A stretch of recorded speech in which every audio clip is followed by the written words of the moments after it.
Field marshal Syed Asim Munir کا مصر کا سرکاری دورہ۔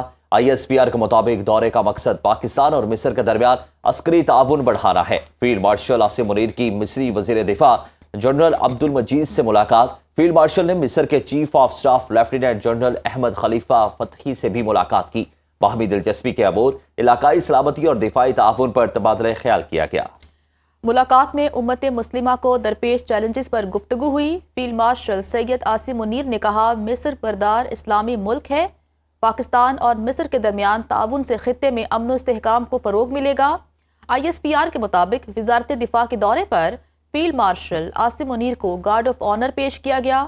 فیلڈ مارشل نے شہداء کی یادگار اور سابق مصری صدر انور السادات کی قبر پر پھول چڑھائے۔ آرمی چیف نے جامعہ ازہر کے امام اعظم شیخ احمد الطیب سے بھی ملاقات کی۔ وفاقی کابینہ نے پنجاب حکومت کی سفارش پر تحریک لبیک پاکستان کو کالعدم قرار دینے کی منظوری دے دی۔ انسداد دہشت گردی قانون کے تحت وفاقی حکومت کو یہ اختیار حاصل ہے کہ وہ کسی بھی جماعت یا گروہ کو خلاف آئین اور قانون سرگرمیوں کا مرتکب قرار دیتے ہوئے کالعدم قرار دے۔ 4 شیڈول میں شامل کیے جانے کے بعد TLP ملک کی سیاست میں حصہ نہیں لے سکتی۔ یہ رپورٹ دیکھیے۔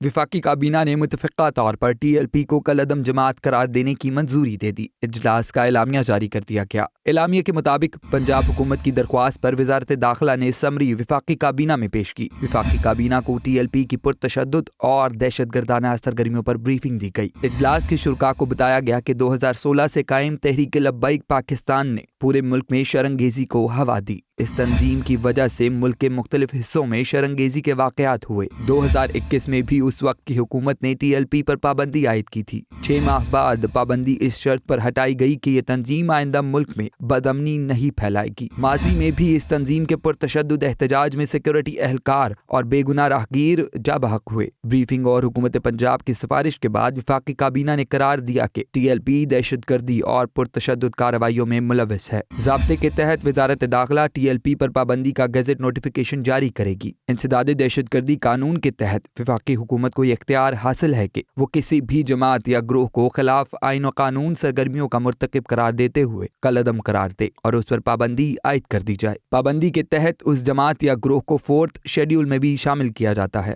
4 شیڈول میں شامل کیے جانے کے بعد الیکشن کمیشن اسے باضابطہ ڈی نوٹیفائی کر سکے گا۔ آئین کے مطابق کوئی بھی کالعدم جماعت ملکی سیاست میں حصہ نہیں لے سکتی۔